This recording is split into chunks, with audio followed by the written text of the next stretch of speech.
দাদা, আমি খাদ্য দপ্তর থেকে এসেছিলাম।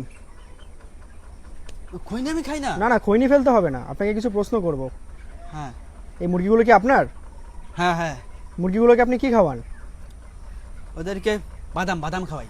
সাধারণ মানুষ বাদাম কিনে খেতে পারেন না, আর আপনি মুরগিগুলোকে বাদাম খাওয়ান? ধরুন এটা।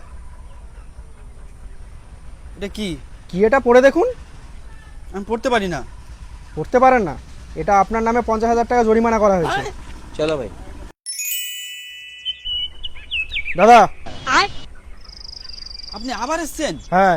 কি হয়েছে? এবার আপনি মুরগিগুলোকে কি খাওয়াচ্ছেন? আমি এখন বাদাম খাওয়াই না। এখন বাদাম খাওয়ান না? না। ঠিক তো? কি খাওয়াচ্ছেন তাহলে এখন? এখন এখন শুধু সবজি, প্লেন সবজি। সাধারণ মানুষ সবজি কিনে খেতে পারে না, আর আপনি মুরগিগুলোকে সবজি খাওয়াচ্ছেন? ধরুন এটা।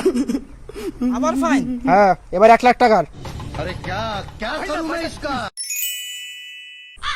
দাদা, কোথায় আপনি? এই যে এদিকে এদিকে। ওখানে এদিকে দাঁড়ান, আসুন আমি তো। ওখানে দাঁড়ান, আমি আসছি। আবার কেন আসছেন? এতগুলো জরিমানা হওয়ার পর এখন মুরগিগুলোকে কি খাওয়াচ্ছেন? আমি জানি না। জানি না মানে? জানি না মানে সকাল হলে আমি সবাইকে 10 টাকা করে দিয়ে দিই, ওরা যা ইচ্ছা কিনে খায়।